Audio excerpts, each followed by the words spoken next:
Oke, Assalamualaikum warahmatullahi wabarakatuh. Sebelum perkenalkan, nama saya Muhammad Khairul Fahmi. Jadi pada kesempatan kali ini saya akan menjelaskan terkait implementasi kurikulum merdeka pada madrasah, khususnya pada madrasah sanawiyah. Nah, jadi ada 3 poin yang akan kita bahas pada kesempatan kali ini. Yang pertama ada standar kompetensi lulusan madrasah sanawiyah. Yang kedua ada standar isi bahasa Arab madrasah sanawiyah. Dan yang ketiga ada kedudukan bahasa Arab dalam kurikulum merdeka. Baik, langsung saja masuk ke poin yang pertama, ada standar kompetensi lulusan madrasah sanawiyah. Nah, kita sebagai pengajar pasti mengharapkan lulusan madrasah sanawiyah itu yang pertama dapat mencintai Allah Subhanahu wa taala. Maksudnya kita mengharapkan lulusan madrasah sanawiyah itu mampu memahami ajaran agama Islam secara moderat dan melaksanakan ibadah secara rutin dan mandiri sesuai dengan tuntunan agama Islam. Terus juga mampu mengekspresikan dan bangga terhadap identitas diri dan budayanya, dan harus bisa membiasakan perilaku peduli dan berbagi. Nah, terus juga lulusan madrasah sanawiyah harus bisa membiasakan sikap bertanggung jawab, melakukan refleksi, berinisiatif, dan merancang strategi untuk pembelajaran dan pengembangan diri. Nah, selanjutnya mampu menunjukkan kemampuan menyampaikan gagasan atau membuat tindakan atau karya yang kreatif. Nah, terus menunjukkan kemampuan mengidentifikasi atau menganalisis sebuah masalah. Nah, yang ketujuh, kita sebagai pengajar juga mengharapkan lulusan madrasah sanawiyah itu menunjukkan kemampuan dirinya dan kegemaran berliterasi berupa menginterpretasi reintegrasi teks untuk menghasilkan referensi sederhana. Terus juga mampu menunjukkan numerasi dalam bernalar, dan yang terakhir mampu memiliki dan bersikap akhlakul karimah.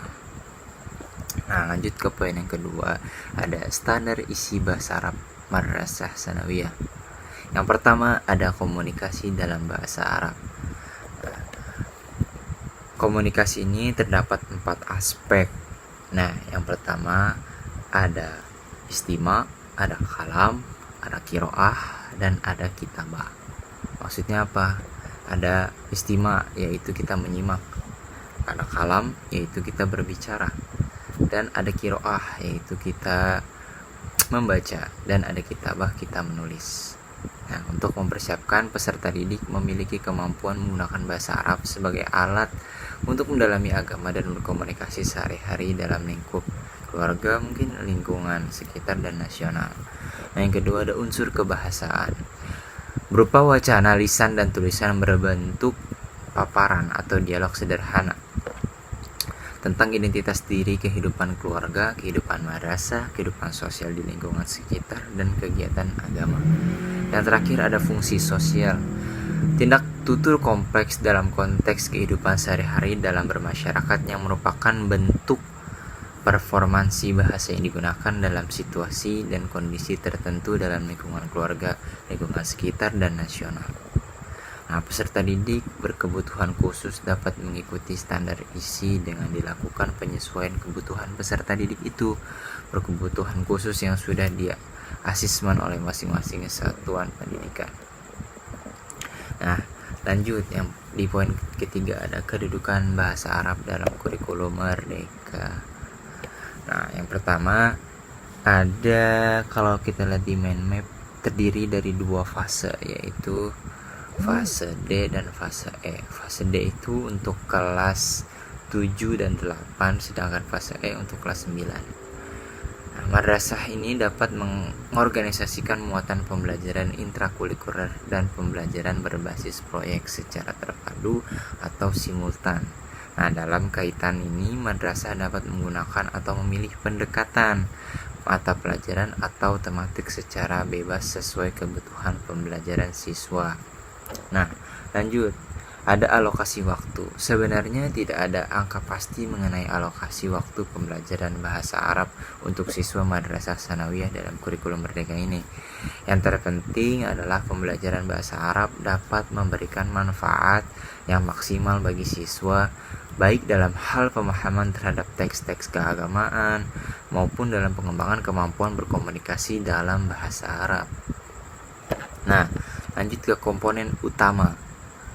Yang pertama ada pembelajaran intrakurikuler. Apa sih pembelajaran intrakurikuler itu? Pembelajaran intrakurikuler, terutama dalam bahasa Arab, mengacu pada proses belajar mengajar bahasa Arab yang terintegrasi secara formal dalam struktur kurikulum sekolah. Artinya, bahasa Arab menjadi salah satu mata pelajaran wajib yang diajarkan secara rutin dan sistematis kepada seluruh siswa. Nah, tujuan pembelajaran intrakurikuler dari bahasa Arab yaitu untuk menguasai kosakata dan tata bahasa Arab. Nah, di sini kita sebagai pengajar mengharapkan siswa dapat memahami dan menggunakan kosakata serta tata bahasa Arab dengan baik. Nah, yang kedua ada pembelajaran berbasis proyek. Dalam konteks bahasa Arab, ada suatu pendekatan pembelajaran di mana siswa secara aktif terlibat dalam menyelesaikan sebuah proyek yang bermakna dan relevan dengan kehidupan nyata.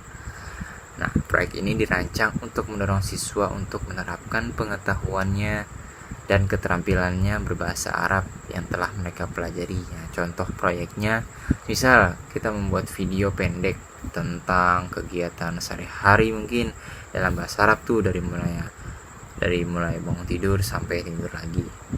Nah, terus yang kedua kita bisa menulis blog mungkin atau majalah dinding dengan tema budaya Arab.